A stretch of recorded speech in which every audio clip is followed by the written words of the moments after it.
السلام علیکم محترم ناظرین، پروگرام ادب ادیب کے ساتھ آپ کا میزبان عبدالرحمن مومن حاضر ہے۔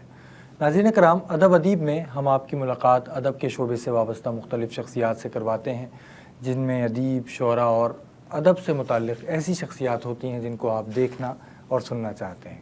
آج جو مہمان شخصیت ہمارے ساتھ ہیں، ان کا تعلق ادب سے تقریباً نصف صدی پر محیط ہے۔ 70 کی دہائی میں شعری منظرنامے پر جو نوجوان نمودار ہوئے، ان میں سے ان کا تعلق ہے، اور پھر بعد میں دیکھا گیا کہ یہ شعری منظرنامے پر اس طرح نہیں رہے اور امریکہ میں جا کر مقیم ہو گئے، اور وہاں بھی ظاہر ہے شاعری سے ان کا تعلق نہیں ٹوٹا۔ حال ہی میں ان کا شعری مجموعہ مسکن مہتاب کے نام سے شائع ہوا ہے۔ آئیے میں آپ کی ملاقات کرواتا ہوں محترم سرورج اقبال صاحب سے۔ السلام علیکم۔ وعلیکم السلام، تھینک یو سو کیسے مچ فار مزاج؟ مائی انٹروڈکشن۔ بہت شکریہ آپ کا کہ آپ تشریف لائے۔ امریکہ میں آپ کب سے مقیم ہیں اور کیا سلسلہ رہا امریکہ میں قیام کا؟ میں امریکہ میں ظاہر ہے امیگرینٹ ہوں، اور میں 86 میں گیا تھا، تقریباً 36-40 سال سے وہیں مقیم ہوں۔ صحیح۔ اور آپ کا جو شعری سفر ہے وہ کیسے شروع ہوا؟ شاعری کی طرف کیسے آنا ہوا؟ کچھ ہمارے ناظرین کو بعض بتائیں۔ صلاحیتیں اللہ سبحانہ و تعالیٰ کی عطائے خاص ہوتی ہیں، اور شاعری ایک ریلیف بھی ہے، ایک تھنکنگ پروسیس بھی ہے، ایک کیور بھی ہے، وہ اس کے اندر بہت ساری جہتیں ہیں۔ تو یہ سلسلہ آدمی کے اپنے اختیار میں نہیں ہوتا۔ جب آپ ایک دفعہ آپ کو یہ انکشاف ہو جائے، آپ پر معلوم ہو جائے کہ آپ شاعر ہیں، تو جو شعر عطا کرتا ہے وہ آپ کو کوئی ٹائم ٹیبل نہیں دیتا۔ یہ کیفیت، یہ موڈ کسی بھی وقت آپ پر طاری ہوتا ہے اور آپ شعر لکھتے ہیں۔ بچپن آپ کا کیسا تھا؟ بچپن ہی سے شاعری سے تعلق پیدا ہو گیا بہت یا اچھی بات آپ نے کی، دل چاہتا ہے آپ کو اس کے بارے میں بتاؤں۔ میں جہانگیر روڈ کے سرکاری اسکول میں طالب علم تھا، تو جو اردو کے ٹیچر تھے ان کو اردو سے اتنا شغف، اتنا لگاؤ تھا والہانہ طریقے پر، کہ وہ جب آ کے اردو کا سبجیکٹ ہمیں پڑھاتے تو اس میں شاعری بھی ہوتی تھی، تو وہ شاعری کو بہت ہی دلچسپ انداز میں پڑھاتے تھے۔ بس آپ سیکھتے اپنے اساتذہ سے ہیں، وہ میرا مینٹور بن گئے اور میں نے ان سے بہت کچھ سیکھا، اور اگر وہ بھولنا بھی چاہوں تو بھول نہیں سکتا۔ شاعری بھی ان میں سے ایک ایسا ہی سبجیکٹ ہے۔ واہ! ویسے ہی ذہن میں ایک بات آ رہی ہے کہ ظاہر ہے وہ اسکول میں استاد موجود تھے، اور اسکول میں بہت سارے اور بھی طالب علم ہوں گے، لیکن ان میں چند ایک ہی ایسے ہوں گے جو شاعری کی طرف آئے، یا میرا خیال ہے آپ ہی ہوں گے۔ شاعری کی طرف کیسے کوئی آ جاتا ہے؟ شاعر کیسے بن جاتا ہے؟ اور یہی سوال، اس کو تھوڑا سا اور آگے بڑھائیں تو کیا شاعر بنا بھی جا سکتا ہے سیکھ کر، سمجھ کر؟ دیکھیے، آپ کریٹیوٹی سیکھ نہیں سکتے، آپ اس کا میکینکس سیکھ سکتے ہیں، اور پھر اگر آپ کو نہیں آئے گی تو آپ ادب سے آؤٹ نہیں ہوں گے، نقاد بن جائیں گے۔ واہ واہ! تو یہ اگر اس کی تھوڑی سی وضاحت ہو جائے کہ نقاد دیکھیے، بن جائیں گے۔ ہوتا کیا ہے کہ اگر ہم شاعری نہیں کر سکتے تو ہمیں اس بات کا تو حق ہے کہ ہم شاعری کی فہم رکھیں۔ بالکل شاعری کی فہم ہونا بھی ایک بہت بڑی بات ہے۔ بالکل۔ تو یہ نقاد آئے کہاں سے؟ یہ شاعر ہونا اور سامع ہونا ایک براہ راست رشتہ ہے، بالکل اس میں کوئی درمیان میں آدمی نہیں تھا۔ لیکن ہوا یہ ہوگا کہ کچھ لوگوں نے شاعری کرنے کی کوشش کی ہوگی اور وہ نہیں کر پائے ہوں گے، لیکن اس کی میکینکس سے واقف ہو گئے، اس کی ٹیکنیک سے واقف ہو گئے، تو پھر جی انہوں نے ادب کا گہرا مطالعہ کیا اور اپنے طور بالکل پہ سمجھا کہ ہم شاعری کا آپریشن کریں گے، ہم شاعر کا آپریشن کریں گے۔ تو اس طرح ہمارے معاشرے میں، ہمارے ادب میں نقاد نے ناکنگ شروع کی، جگہ بنائی۔ جگہ بنائی۔ ادب کو سمجھنے کے لیے یا سمجھانے کے لیے نقاد کی کیا اہمیت، کیا ضرورت ہے جو ہمارے یہاں تنقید لکھی اور پڑھی جاتی ہے؟ دیکھیے، نقاد کیا ہوتا ہے؟ ایک ویو پوائنٹ ہوتا ہے. آپ کسی بھی نقاد سے متفق ہو سکتے ہیں، غیر متفق ہو سکتے ہیں، دو ہی باتیں ہو سکتی ہیں. اور بعض ادبی شخصیت ایسی گزری ہیں جن کے لیے آپ کو شہر یعنی تشریح کرنے والا اور تنقید کرنے والے کی ضرورت محسوس ہوتی ہے اس کو اور اچھی طرح سمجھنے کے لیے. اقبال اس کی ایک مثال ہیں، غالب اس کی ایک مثال ہیں. شمس الرحمن فاروقی نے غالب کو بہت بڑا بوسٹ کیا کہ لوگ اس کو انڈرسٹینڈ کریں. اسی طرح اقبال پر بے تحاشا کتابیں لکھی گئیں کہ ہم اس کے فلسفہ شعر کو انڈرسٹینڈ کریں. تو نقاد غیر اہم آدمی نہیں ہوتا، بالکل اہم آدمی ہوتا ہے. بالکل. اور میر کے بارے میں بھی شمس الرحمن فاروقی صاحب کا جی پورا ایک کام ہے. آپ جب شعر کہنے کی طرف آئے، یعنی آپ نے جب باقاعدہ شعر کہا یا آپ پر انکشاف ہوا کہ آپ شاعر ہیں، تو آپ نے کسے سب سے پہلے بتایا اور اس کی طرف سے کیا رد عمل ملا؟ یہ صورتحال کچھ اس طرح ہوئی کہ آپ نے 70 کی دہائی کا تذکرہ کیا، اس سے ذرا سے پہلے ہوتا کیا تھا. جب میں کالج کی دنیا میں آیا، اسکول کی دنیا سے نکل کر، تو کالجوں میں مشاعرے ہوتے تھے. ہفتہ طلبہ اب بھی منایا جاتا ہوگا، اس وقت بھی منایا جاتا تھا. تو اس پورے ہفتے کو ایک عید کی سیلیبریشن کی طریقے سے انجوائے کرتے تھے. بڑی گہما گہمی ہوتی تھی. دیکھیے، انٹرنیٹ نہیں تھا، سیل فون نہیں تھے، تو لوگ آپس میں کمیونیکیٹ کرتے تھے. لوگ سوسائٹی ایک پوائنٹ پر تھی، وہ ڈسٹرب نہیں ہوئی تھی، وہ چینلائز نہیں ہوئی تھی. تو ہفتہ طالبہ میں اتنے لوگ ہوتے تھے کہ یہ اندازہ کرنا محال ہے. اور پھر آپ کے ٹاپ مین سے لے کر باٹم پرسن تک سب اس میں انوالو رہتے تھے انہماک کے ساتھ. تو اس میں اس طرح ہی مشاعرے ہوتے تھے، یا یہ صرف مشاعرے ہوتے تھے سمجھ لیجیے. تو میں ڈبیٹ بولتا تھا، میرے بڑے بھائی ڈبیٹ بولتے تھے مجھ سے پہلے، تو میں نے ان کو فالو کیا اور میں کالج میں آ کے میں نے ڈبیٹس بولنا شروع کی. تو ساتھ ساتھ میں نے شاعری بھی شروع کی، اور میں پھر شاعری کرنے کے لیے مقابلوں میں حصہ لیتا. کسی میں مجھے تیسرا پرائز ملتا، کسی میں پہلا، اور کسی میں نہیں ملتا تھا. لیکن اس نے ایک ٹیسٹ ڈیولپ کیا. واہ. شاعری کے جو مقابلے ہیں یہ اب ہم نہیں دیکھتے اس طرح سے. مشاعرے تو اب دوبارہ سے ہم دیکھ رہے ہیں کہ تعلیمی اداروں میں ہو رہے ہیں، اور مباحثے اور تقاریر وغیرہ بھی ہم دیکھتے ہیں. یہ جو شاعری کے مقابلے تھے یہ کس طرح منعقد ہوتے تھے؟ کیا ہر طالب علم شعر کہتا تھا اور پھر اس کی شاعری اس مقابلے میں شامل ہوتی تھی، یا وہ شعر کسی کا سناتا تھا، پڑھتا تھا؟ مومن صاحب، اس سے پہلے کہ میں آگے آپ کو اس بات کا جواب دوں، یہ سوال بھی آپ نے بہت خوبصورت کیا ہے. میں آپ کو بات بتاؤں کہ اس شہر میں ایک کالج ہوتا تھا، اس کا نام ہے نبی باغ کالج. آپ کے سوال کا ایک حصہ یہ ہے کہ لوگ دوسروں کا شعر پڑھتے تھے یا اپنا شعر کہتے تھے. اس میں ایک پرنسپل تھے اس کے، خواجہ اشکار حسین وفا، مجھے آج تک نام یاد ہے. اور یہ کالج ریڈیو پاکستان کراچی، اصل ریڈیو پاکستان کے قریب تریب کہیں تھا. آپ حافظہ صحیح طریقے سے گرفت نہیں کر رہا ہے کہ کس جگہ وہ تھا، بندر روڈ کے آس پاس، لیکن وہ اسی جگہ تھا. وہاں پر وہ سال میں ایک مرتبہ مصرعِ طرح دیتے، تمام اسکولوں میں، تمام کالجوں میں بھیج دیتے کہ آپ اپنی اپنی ٹیمیں بھیجیے. پھر جو بھی ٹیم آتی اس کو ایک کمرے میں بند کر دیا جاتا باقاعدہ. پھر ان کو آنے کے بعد مصرعِ طرح دیا جاتا کہ آپ اس پہ شعر کہیے. واہ. ان کو ایک وقت دیا جاتا تھا کہ اس معین وقت میں آپ یہ کہہ لیں جو بھی کہنا ہے. پھر اس کے بعد وہ شہر کے مشہور ترین شاعروں جو اس میں جج کی حیثیت سے شامل ہوتے وہ اس میں فیصلہ کرتے. تو ایک تو یہ ہے کہ ایک اسکریننگ ہوتی رہتی تھی کہ یہ آپ خود کہہ کے لائے ہیں یا کسی نے آپ کو کہہ کے دیا کہہ کر دیا ہے؟ تو اس جگہ بہت سارے معروف شاعر جو اسکول کے کمپٹیشن میں یعنی کالج کے کمپٹیشن میں آ کر جیتتے تھے وہ نہیں آتے تھے. صحیح. تو اس طرح ایک اسکریننگ ہو جاتی تھی کہ کون شعر کہہ رہا ہے کون نہیں کہہ رہا.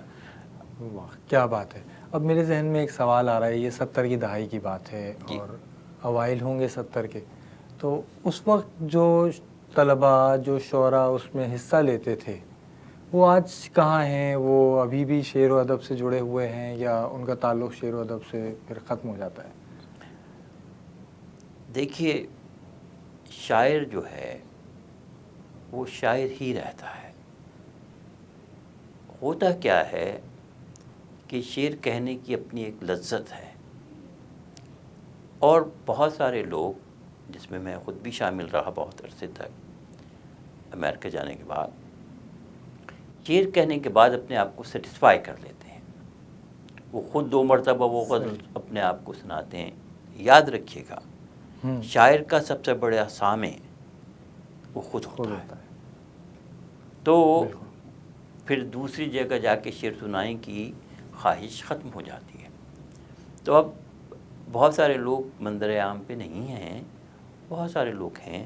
انہی مشاعروں میں، طالب علموں کے مشاعروں میں میری پہلی ملاقات پروین شاکر سے ہوئی. وہ کراچی یونیورسٹی سے آتی تھیں.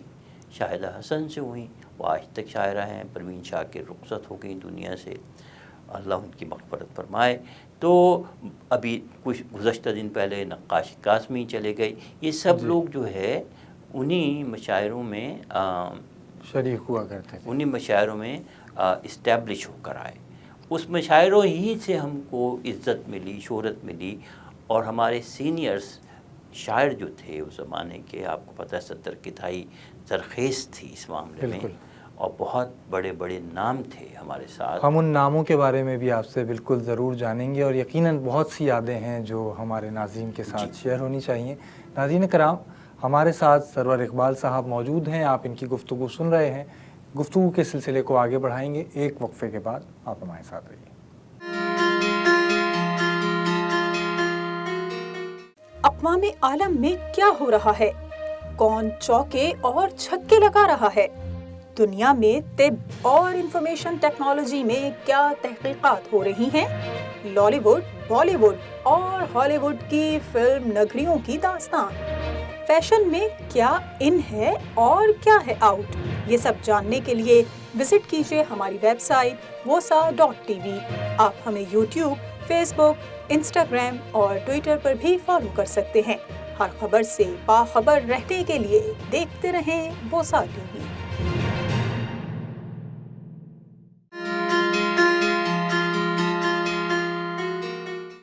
محترم ناظرین، پروگرام ادب ادیب میں وقفے کے بعد خوش آمدید. ہمارے ساتھ موجود ہیں معروف شاعر سرور اقبال صاحب. وقفے پہ جانے سے پہلے ہم آپ کے کالج کے دور کے بارے میں بات کر رہے تھے، اور اس دور میں جو کالج کی سرگرمیاں تھیں ان کا آپ تذکرہ کر رہے تھے. 70 کی دہائی میں پھر اس کے بعد بھی یہ سلسلہ رہا. ریڈیو پاکستان نے ایک ادارے کی حیثیت سے لوگوں کی تربیت کی، اور خاص طور پہ اس کا ایک بہت ہی معروف سلسلہ بزم طلبہ ہوا کرتا تھا. تو جو بھی نوجوان ہم سنتے ہیں اپنے بزرگوں سے اور آج بھی دیکھتے ہیں جو لکھنے پڑھنے سے متعلق ہوتے ہیں یا جن کے اندر کوئی اور صلاحیت ہوتی ہے، تو ان کو وہ پلیٹ فارم میسر آتا ہے. آپ کا اس سے تعلق رہا اور کیسا تعلق رہا؟ میرا بہت گہرا تعلق رہا. آپ نے بہت یاد دلانے والی خوبصورت باتیں کی ہیں. ایک صاحب ان کا بھی انتقال ہوا ہے، ان کا نام ہے یاور میتھی. جی، اللہ مغفرت. اور ایک اور خاتون ہوتی تھی، ان کا نام تھا عصمت زہرا، یا ہے عصمت زہرا. یہ دو ایک ٹیم کی حیثیت سے کام کرتے تھے، اور بزم طلبہ کو یہ دونوں، اس زمانے میں یہ عجیب بات تھی کہ لوگ اپنی نوکری کو نوکری نہیں سمجھتے تھے بلکہ ایک فرض عین کی حیثیت سے سمجھتے تھے. پرسنلی انوالو ہوتے تھے. رات کے کوئی 1:30 بجے ہوں گے، ایک دن میرے دروازے پہ دستک ہوئی. ٹیلی فون اویلیبل نہیں تھے، پاپولر نہیں تھے اس وقت اتنے جتنے آج ہیں. بالکل ایسا ہی ہے. تو دیکھا کہ یاور مہندی صاحب اور ایوب خاور صاحب موجود ہیں باہر. آپ کو کل 3:30 بجے ریکارڈنگ کے لیے آنا ہے، صحیح، یہ پروگرام ہے، کہہ کے چلے گئے، واہ، ہم پہنچ جاتے تھے۔ تو میں نے بزم طلبہ میں بہت تمام لٹریچر کے پروگرام جیسے آپ کر رہے ہیں، وہاں ہر ہفتے ایک پروگرام ہوتا تھا، مشاعرے ہوتے تھے، ٹاکس ہوتی تھیں، اس میں شرکت کی۔ بزم طلبہ نہ صرف ایک انسٹیٹیوٹ تھا بلکہ ادیبوں اور شاعروں اور خصوصاً نوجوان ادیبوں اور شاعروں کا ملنے کا ایک طرح کا کافی ہاؤس تھا۔ بالکل، ہم وہاں جا کے بیٹھتے تھے اس کی کینٹین میں، اس کی کینٹین کے ایک گوشے میں قمر جمیل بیٹھتے تھے۔ قمر جمیل جو ہے وہ نوجوانوں سے محبت کرتے تھے بالکل، اور ان کو لے کے بیٹھتے تھے، اور اسی زمانے میں ایک نئی صنف سخن جو ہم واقف نہیں تھے جس سے، اس کا چرچا کرتے تھے، وہ ہے نثری نثر۔ بالکل، احمد ہمیش وہاں ہوتے تھے، احمد ہمدانی ہوتے تھے، سلیم احمد صاحب ہوتے تھے، رئیس فروغ صاحب، رضی اختر چوق، میں آپ کو نام نہیں گن سکتا کتنے بڑے بڑے لوگ تھے، حمید نسیم، اور اردو شاعری کا ایک بہت بڑا نام، جائنٹ، ایک عظیم شخصیت عزیز حامد مدنی صاحب، وہ بھی وہیں ہوتے تھے۔ کیا کہنا۔ تو جیسا کہ آپ نے 70 کی دہائی کا تذکرہ کیا، ہم کو اس وقت محسوس نہیں ہوتا تھا کہ ہم بہت بڑے بڑے لوگوں کے ساتھ رہ رہے ہیں، یہ تو بعد میں پتہ چلا جب ہم خود بڑے ہوئے، جب خود ہمارے بالوں میں سفیدی کی لکیر آئی، جب خود ہمارا دماغ ایک میچیورڈ مائنڈ بنا، تو ہم نے سوچا کہ ہم کتنے بڑے ناموں کے ساتھ سائے میں زندہ رہے۔ واہ، اتنے بڑے بڑے ناموں کے ساتھ آپ ظاہر رہے، اور اس دور میں اور بھی نوجوانوں کو ان کی صحبتیں میسر آئیں، جی، تو کیا ان سے تعلق ہوتا تھا؟ اور آج ایسا محسوس ہوتا ہے کہ ان سے ایک تعلق میں کچھ جو فاصلہ ہے عمر کا، اس میں کیا سلسلہ رہتا تھا؟ جیسے ان سے کوئی گیپ تھا یا وہ گیپ نہیں تھا؟ دیکھیے، جب تک آپ دروازے پہ دستک نہیں دیتے کوئی دروازہ نہیں کھولتا۔ یہ تمام بڑے لوگ، اتفاق سے میری خوش بختی تھی کہ میں اپنے زمانے کے سب سینئرز جتنے تھے، میجورٹی، ان سب سے ذاتی طور پہ نہ صرف واقف تھا بلکہ ہماری یہ واقفیت ایک والہانہ میٹنگز کے ذریعے اور بڑھتی چلی گئی۔ ہوتا کیا ہے کہ جب آپ کے سینئرز آپ سے ایک دفعہ ملتے ہیں، 2 دفعہ ملتے ہیں، انہیں یہ محسوس ہو جاتا ہے کہ ہم جس سے مل رہے ہیں اس میں کوئی اسپارک ہے، بالکل، تو پھر وہ آپ کو اپنی محفلوں سے اٹھنے نہیں دیتے۔ اور ہمارے سینئرز بہت اچھے تھے، میں بہت خوش نصیب ہوں، میں نے اسکول سے، کتابوں سے، مدرسوں سے، لائبریریوں سے کم سیکھا، میں نے 101 ان لوگوں سے سیکھا، میں نے ان کی وہ شاعری سنی جو انہوں نے فریش کہی۔ عطر نفیس نے فون کر کے کہا، آئیے بچوں، بہت دن ہو گئے تھے میں نے غزل نہیں کہی، آج بہت دنوں کے بعد غزل ہوئی ہے، آپ آ جاؤ، میں آپ کو غزل سناؤں گا۔ ٹیلی ویژن نہیں تھا، ریڈیو نہیں تھا، فلم نہیں تھی، لیکن کوئی میجک ضرور تھا کہ ہم ایک اچھا شعر کراچی میں کہتے اور وہ اسی شام پشاور کے قہوہ خانوں میں چلا جاتا تھا۔ ایسا کیا تھا؟ شاعری کی اپنی ایک مسٹری ہوتی ہے۔ آج ہم یہاں بیٹھے ہوئے ہیں، ہم نے میر کو نہیں دیکھا، بالکل، لیکن ہم اس کے شعروں کو آج بھی اس طرح پڑھ رہے ہوتے ہیں جیسے کہ میر ہمارے سامنے بیٹھے۔ واہ، بالکل۔ ابھی آپ نے ذکر کیا کہ اس وقت ٹیلی ویژن نہیں ہوتا تھا، ریڈیو بھی اس طرح سے عام نہیں تھا، یا دیگر جو آج کے ذرائع ہیں ابلاغ کے، خاص طور پہ جو سماجی رابطے کی ویب سائٹس ہیں، ان کا تو اس وقت کوئی تصور بھی نہیں تھا۔ تو اس وقت جب ایک شعر یہاں سے پشاور چلا جاتا تھا، کسی اور شہر، پھر ملک سے باہر بھی سفر کرتا تھا، جی، آج یہ سب ذرائع ہمارے پاس موجود ہیں، ان ذرائع نے کیا کردار ادا کیا شاعری کی ترویج میں، اس کی اشاعت میں، اس کے ابلاغ میں؟ آپ کیا سمجھتے ہیں؟ دیکھیے، آج کے دور میں آپ برا نہ مانیے گا، انفارمیشن بہت ہے، وزڈم نہیں ہے۔ انفارمیشن یہ ہے کہ گوگل آپ کو ساری چیزیں دے دیتا ہے اور پھر اس کے بعد آپ کی میموری آپ سے لے لیتا ہے۔ آج آپ کو 10 لوگوں کے فون نمبر زبانی یاد نہیں ہوں گے، نہیں ہوں گے. ہو سکتا ہے کہ آپ کو اپنے قریب ترین دوست کا نمبر بھی زبانی یاد نہ ہو. تو ہم بیسیکلی اقدار کے زوال میں زندہ ہیں. ہم کو بھی پتہ نہیں چل رہا کہ ہم کتنے بڑے لاس میں ہیں. پوری سوسائٹی ان جنرل، آپ پاکستان کی میں بات نہیں کر رہا ہوں، امریکہ میں بھی یہی ہے. وہاں پر بھی اسکالرس اس مسئلے پر گفتگو کرتے ہیں. ہم لوگ بات کرتے ہیں آپس میں کہ ٹیکنالوجی نے ہمارے لیے اچھا کیا یا برا. تو کیا بات سامنے آتی ہے؟ تو بات یہ آتی ہے کہ زندگی ایک دائرے کا سفر ہے. جی بالکل. 2 گھنٹے گہری بارش ہوتی ہے، ہوائیں چلتی ہیں تو انٹرنیٹ کام نہیں کرتا، لوگ پینک ہو جاتے ہیں. ایسا ہی. کسی نہ کسی سٹیج پر آدمی کو واپس جو ہے جو بیسک لائف اسٹائلز تھے ان کی طرف واپس جانا پڑے گا. بالکل. کچھ کلام ہمارے ناظرین کو سنائیے. جی میں آپ کو ایک غزل سناتا ہوں. اور اگر میری فرمائش ہے وہ جو آپ کی ردیف ہے میری 5 نمازیں، وہ اس میں کا آپ کچھ کو کلام اگر وہ آپ جو سنائیں. ہے آپ نے بہت اچھا کیا. میرے ذہن میں یہ آیا تھا، یہ عجیب مسٹری ہے ہماری زندگی کی کہ میں جو ہوں اس سے شروع کروں، اور وہ بالکل ایک ڈفرینٹ چیز ہے. یہ میری اپنی لائف ہے اسٹوری. شاعر اپنی لائف اسٹوری سب کے ساتھ شیئر کرتا ہے. جی. پھر جو اسی کی طرح سوچتے ہیں وہ اس کو پک کر لیتے ہیں. تو جھوٹ ہے سب کچھ لیکن سچی میری 5 نمازیں ہیں. کیا کہنا ہے. جھوٹ ہے سب کچھ لیکن سچی میری 5 نمازیں. دنیا کی ہر شے سے اچھی میری 5 نمازیں. کیا بات. دنیا کی ہر شے سے اچھی کیا کہنے. واہ میری 5 نمازیں. واہ. دل کو گرد لگا دیتی ہے روز و شب کی دھول. دل کو گرد لگا دیتی ہے روز و شب کی دھول. روز و شب کی دھول. پھر کرتی ہیں روح کو اجلی میری 5 نمازیں. کیا کہنے. پھر کرتی ہیں روح کو اجلی میری 5 نمازیں. واہ.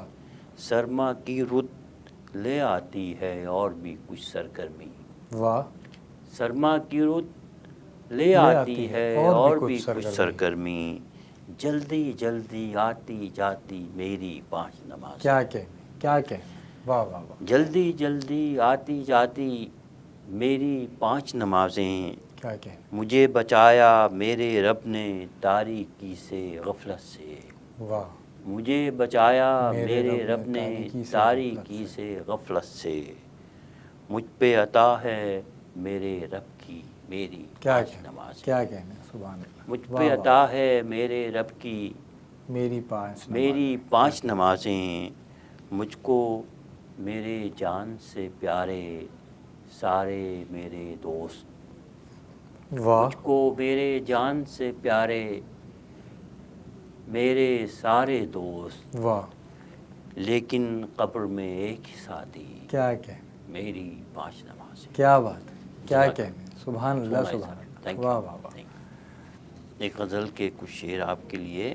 ضرور. مومن صاحب عطا ہوں. بس ایک فریب مسلسل ہے عقل بھی کیا ہے. واہ. بس ایک فریب مسلسل ہے عقل بھی کیا ہے. کسی چراغ سے پوچھو کہ روشنی کیا ہے. کیا کہیں. بس ایک فریب مسلسل ہے عقل بھی کیا ہے. کسی چراغ سے پوچھو کہ روشنی کیا ہے. کہانی میں کوئی تبدیلی کیوں نہیں آتی. کہانی میں کوئی تبدیلی کیوں نہیں آتی. بس ایک موڑ پہ دنیا رکی ہوئی کیا ہے. واہ واہ واہ. بس ایک موڑ پہ دنیا رکی ہوئی کیا ہے. کوئی بھی طے شدہ شے طے شدہ نہیں ہوتی. کوئی بھی طے شدہ شے طے شدہ نہیں ہوتی. بجز تغیر پہم یہ زندگی کیا ہے. کیا کہیں. بجز تغیر پہم یہ زندگی کیا ہے. میں سننا چاہتا ہوں تم سنانا چاہتے ہو. میں سننا چاہتا ہوں. میں تم سننا چاہتے ہو. تم سنانا چاہتے ہو. ہمارے بیچ مگر بات ان کہی کیا ہے. کیا کہنے, کیا کہنے. ہمارے بیچ مگر بات ان واہ کہی واہ واہ. کیا ہے. خدا کا شکر میرے دوست بھی ہیں دشمن بھی. خدا کا شکر میرے دوست بھی خدا ہیں کا دشمن. شکر میرے دوست بھی ہیں دشمن بھی. وہ جس کا دوست نہ دشمن وہ آدمی کیا ہے. کیا کہنے. خدا کا کہنے. شکر کیا میرے کہنے. دوست بھی ہیں دشمن بھی. واہ. وہ جس کا دوست نہ دشمن وہ آدمی کیا ہے. واہ. سمجھ میں آتی ہے ہر بات زندگی کی مگر. سمجھ میں آتی ہے ہر بات زندگی کی مگر. سمجھ میں یہ نہیں آتا کہ زندگی کیا ہے. کیا کہنے. کیا کہنے. سمجھ میں یہ نہیں آتا کہ زندگی کیا ہے. وہ جس کا دوست کیا نہ کہنے. دشمن کیا کہنے. وہ آدمی کیا ہے. کیا کہنے. کیا کہنے. میں سننا چاہتا ہوں تم سنانا چاہتے ہو. ہمارے بیچ کوئی بات ان کہی کیا ہے. ہمارے ساتھ موجود ہیں سرور اقبال صاحب. آپ ان کی شاعری بھی سن رہے ہیں اور گفتگو کا سلسلہ بھی ان کے ساتھ جاری ہے. یہاں سلسلہ کلام ذرا ٹوٹ رہا ہے, ایسے جوڑیں گے. ایک وقفے کے بعد ہمارے ساتھ رہیے.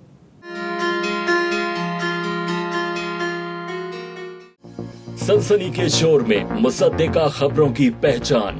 ووسا ٹی وی اب ایک قدم اور آگے.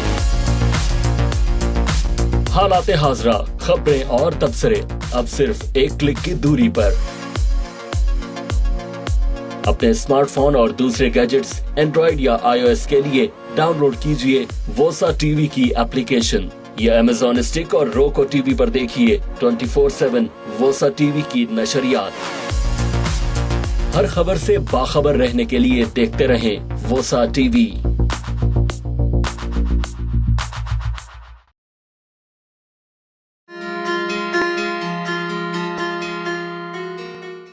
ادب ادیب میں وقفے کے بعد خوش آمدید. ہمارے ساتھ موجود ہیں معروف شاعر سرور اقبال صاحب. وقفے پہ جانے سے پہلے ہم غزل آپ سے سن رہے تھے اور آپ نے ایک منفرد ردیف میں, ہم اس کو غزل بھی کہہ سکتے ہیں, غزل ہی کی صنف میں کچھ کلام سنایا. کیسے اس طرح کی جو ردیف ہے وہ ذہن میں آتی ہے؟ اور بعض اوقات ہم سنتے ہیں شعراء سے کہ ردیف بھی سوچ سوچ کر وضع کی جاتی ہیں, اور آپ کی جو ردیف ہے ذرا مختلف ہے. غزل میں یہ کیا کردار ادا کرتی ہے اور آپ کے ساتھ کیا معاملہ ہوتا ہے؟ دیکھیے, یہ جو سارے میٹرز ہیں یہ شاعر کے اپنے اختیاری نہیں ہوتے. وہ تھوڑا سا ہم کو ایک مصرع ذہن میں آتا ہے, پھر تخیلات ذہن میں آتے ہیں. ہوتا کیا ہے کہ جس طرح کی آپ سوچ رکھتے ہیں, جس طرح آپ سوچنا چاہتے ہیں, جس طرح کے آپ کے تخیلات ہیں, پھر رب العالمین ایسی چیزیں آپ کو دے دیتا ہے. میں یہ کوشش کرتا ہوں اپنی شاعری میں کہ فکری باتیں کروں یا کوئی ایسے سوال اٹھاؤں کہ جو میرے سوچنے والوں کو, میرے پڑھنے والوں کو ایک ایسی راہ پہ لگائے کہ ہم میں ایک سوچ کرنے کی, سوچنے کی طرف مائل کریں, ایک سوچ پیدا ہو جس سے ہم سوچا کریں. اللہ رب العزت نے فرمایا کہ مسائل کائنات پر, معاملات دنیا پر غور و فکر کیا کرو. تو یہ میں شاعری کو کوشش کرتا ہوں کہ کسی نہ کسی جگہ اللہ سبحانہ و تعالی مجھ کو آخرت میں یہ صلہ و یہ جگہ عطا فرمائیں کہ میں نے اس بات پر عمل کرنے کی کوشش کی, جو ہم صرف کوشش ہی کر سکتے ہیں. کیا کہنے. واہ, اللہ اس کوشش کو کامیاب کرے. آمین. ہمارے ہاں ایک تصور ہے, خاص طور پہ ہمارے معاشرے میں جو مذہبی لوگ ہیں وہ سمجھتے ہیں کہ شاعری کوئی اچھی چیز نہیں ہے, اور شاعری کے بارے میں اسلام میں بھی ممانعت کی گئی ہے اور شعراء کو اچھا نہیں سمجھا گیا ہے. آپ کا کیا خیال ہے, اور آپ کے ساتھ بھی کچھ ایسا سلسلہ رہا؟ اور دوسری بات یہ بھی کہ جب کوئی بھی نوجوان شاعری کی طرف جانے لگتا ہے تو اس کو سماج روکتا ہے اور کہتا ہے یہ آپ کس طرف جا رہے ہیں. ایک تو آپ مذہبی اعتبار سے بھی دیکھیں اور دنیاوی اعتبار سے بھی اس کو کوئی فائدے کا سودا نہیں سمجھا جاتا. دیکھیے, میں نے جیسے کہ پہلے عرض کی, دوبارہ میں عرض کرتا ہوں کہ ہم قدروں کے یعنی ویلیوز کے زوال میں ہیں. شاعری یہ قدر تھی، وہ زمانہ تو ختم ہو گیا. اب کوئی بھی قدر نہیں رہی. معاشرہ جو ہے وہ ہر برائی کو ایکسیپٹ کرتا ہے. ہمیں برائی محسوس نہیں ہوتی. آپ کے مختصر سے دورانیے میں ان باتوں پر بہت تفصیلی بات تو نہیں ہو سکتی، لیکن اشاریت میں دیتا ہوا چلوں کہ ہم جو ہیں وہ ان اعلیٰ اقدار سے دور ہو گئے ہیں جس نے شاعری پیدا کی تھی، ایک ماحول بنایا تھا. آپ مجھے ایک بات بتائیے کہ سنیما جانا اچھا ہے کہ مرزا غالب کو پڑھنا اچھا ہے؟ اگر شاعری کچھ لوگوں کو اس سمجھ جانے سے روک لیتی ہے تو شاعری نے کیسا کردار ادا کیا، پازیٹیو اور نیگیٹو؟ باقی جو مولوی صاحبان کہتے ہیں میں ان کی وکالت نہیں کر سکتا، میں ان کے بیان کی تردید نہیں کر سکتا، لیکن یہ تو اس میٹر پہ بات جائے گی جو آپ نے ڈیلیور کیا. ایسا ہی میں عرض کرتا ہوں آپ سے 4 مصرے. اب مجھے بتائیے کہ مولانا صاحب کیا کہتے ہیں. صحیح. یہ بات پوری دنیا میں سب کو پتہ ہے، بالکل، لیکن میں نے کس طرح کہی سنیے. عطا مسلمان ہو گئے ہیں پرتشدد. واہ. مسلمان ہو گئے ہیں پرتشدد. ہو گئے ہیں پرتشدد، سبھی کو یہ تردد ہو رہا ہے. واہ. مسلمان ہو گئے ہیں پرتشدد، سبھی کو یہ تردد ہو سبھی رہا کو ہے. یہ تردد ہو رہا ہے. کوئی کہتا نہیں یہ بات، لیکن مسلمان پہ تشدد ہو رہا ہے. کیا کہنے. واہ واہ واہ، کیا کہنے. تو میں اپنا میسج پہنچانے کے لیے واہ. اپنی شاعری کا میڈیم استعمال یوز کرتا ہوں. واہ. آپ شاعری نہ کریں اور اس سے مختلف رائے رکھیں تو وہ مولوی صاحب کیا کہیں گے. کیا کہنے. آپ 70 کی دہائی سے آپ کا تعلق ہے اور آپ نے ذکر کیا کہ اس دور میں قمر جمیل صاحب شعری منظرنامے پر بہت نمایاں تھے اور نثری نظم کے حوالے سے بات کیا کرتے تھے، اور اس وقت نثری نظم باقاعدہ لکھی جانا بھی شروع ہوئی. تو آپ نے بھی نثری نظم لکھی، اور نثری نظم کے بارے میں آپ کا خیال کیا ہے، کیا رائے؟ میں نے بہت کوشش کی کہ میں نثری نظم لکھوں، پر طبیعت ادھر نہیں آئی. کیا جو لطف مجھ کو شاعری کہنے میں آتا ہے، ایک لطف آتا ہے ایک بات کہنے میں، ایک لفظ لکھنے میں، جی. ایک نئی ترکیب کے ساتھ لکھنے میں. جب آپ میچورڈ شاعری کرنے لگتے ہیں، جس زمانے میں بچپن میں جب ہم شاعری کرتے تھے تو ظاہر ہے میچورٹی تو عمر کے 40 سال کے بعد آہستہ آہستہ آپ کو ملتی ہے. تو نثر نظم نے مجھ کو ایسا اپیل نہیں کیا کہ میں اس کو لکھوں. صحیح. اس غزل کی کا آپ ایسے میسج اگر میں جاننا چاہوں، اور بھی شعراء ایسے ہیں جنہوں نے نثری نظم نہیں لکھی، اور کچھ ایسے ہیں جنہوں نے لکھی ہے، اور آج ہم دیکھتے ہیں کہ جو 2010 کے بعد نئی نسل آ رہی ہے اس میں بھی کچھ لوگ ہیں جو نثری نظم لکھنا چاہتے ہیں، لکھنے کی طرف جا رہے ہیں. تو کیا وجہ ہے کہ آپ کو یا ان شعراء کو جنہوں نے نثری نظم نہیں لکھی ان کو نثری نظم نے اپیل نہیں کیا؟ کیونکہ بہت سی اصناف ایسی ہیں جس میں شاعر نے کام نہیں بھی کیا ہوتا، لیکن ان کو وہ پڑھتا ہے اور لطف لیتا ہے، اور کبھی کبھی وہ سوچتا بھی ہے کہ میں مثنوی یا دیگر اصناف ایسی ہیں جن میں کام کر سکتا ہوں. دیکھیے، ہر آدمی کا اپنا انڈیویجول ایکسپیرینس ہے. یہ زندگی سب کو ان کا حق دیتی ہے، وہ زندگی کے بارے میں کیا سوچتے ہیں، انہیں کون سی چیز اچھی لگتی ہے. میں نے یہ تو نہیں کہنا کہ نثری نظم مجھے بری لگتی ہے، لیکن مجھے یہ ضرور کہنا ہے کہ میں نے نثری نظم اس لیے نہیں لکھی کہ وہ میرے ٹیسٹ میں نہیں آئی. صحیح. اور شاعری میرے ٹیسٹ میں ہے. میں سمجھتا ہوں کہ شاعری میں وسیع البیانی ہے. آپ آج علامہ اقبال سے جا کے پوچھئے کہ اگر وہ اپنی شاعری نثری نظم میں کرتے تو کیا دنیا کے ایک بڑے حصے کو اپنے تھاٹ پروسیس میں شامل کر سکتے تھے؟ کیا جوش محل آبادی شاعر انقلاب نثری نظم لکھتے تو کیا وہ دنیا کے ایک وسیع حصے کو اپنے تھاٹ پروسیس میں شامل کرتے؟ کیا فیض احمد فیض جیسا کوئی شاعر وجود میں آتا اگر وہ نثری نظم لکھ رہا ہوتا؟ میرا خیال ہے کہ نثری نظم ماسز میں کوئی اپیل نہیں رکھتی. ہمارے مشرق میں خاص طور پہ ہم اپنے معاشرے کی بات کر رہے ہیں. بالکل ہم دنیا کے باہر سے گاڑی تو ایکسپورٹ کر سکتے ہیں لیکن ہم تھاٹ پروسیس ایکسپورٹ نہیں کر سکتے. ہم جو اس معاشرے میں ہو رہا ہے، جو اس کے ادبی معیار ہیں، ہم ان کو نہیں لے کر آئیں گے. ہم جو ہے وہ گلوبل ورلڈ میں نہیں رہ رہے ہیں جس کی بڑی تحریک ہو رہی ہے کہ ہم پوری دنیا کو ایک بنا دیں. کچھ چیزیں تو رہنے دیجئے. میں سمجھتا ہوں کہ اردو شاعری میں غزل ایک بہت اعلیٰ مقام پر ہے. اس ایک غزل میں، ایک شعر میں میر جیسے شاعر سے لے کر آج تک لوگوں نے ایک ایک شعر میں اتنی بڑی بڑی باتیں بیان کی ہیں کہ 4 صفحے کی نظر نظم نہیں کر سکتی. لے سانس بھی آہستہ کہ نازک ہے بہت کام، اس کارگہے آفاق کی اس کارگہے شیشہ کری. کیا کہنے. پروگرام کا جو وقت ہے وہ بالکل ہمارا ختم ہونے کو ہے اور آخری لمحات آ گئے ہیں. وقت گزرنے کا احساس نہیں ہوا. میں نے بہت سی باتیں آپ سے کی اور کچھ پوچھی. آپ کے ذہن میں کوئی بات ہو تو آپ کر سکتے ہیں. عموماً ایسا ہوتا ہے کہ جب بات اچھی ہونے لگے اور محفل جمنے لگے تو اس کے اختتام کا وقت آتا ہے. تو اگر آپ چاہیں پروگرام کے دورانیے کو ختم کرنے سے پہلے میں آپ کو اپنے کچھ شعر سنا. ضرور بتاؤں. بالکل اسی پر ہم ایسی ہوا چلی ہے، 4 مصرے. ایسی ہوا چلی ہے جہان خراب میں. واہ. ایسی ہوا چلی ہے جہان خراب میں، تھے جتنے میرے باغ وہ صحرا کے ہو گئے. کیا کہنے. تھے جتنے میرے باغ وہ صحرا کے ہو گئے.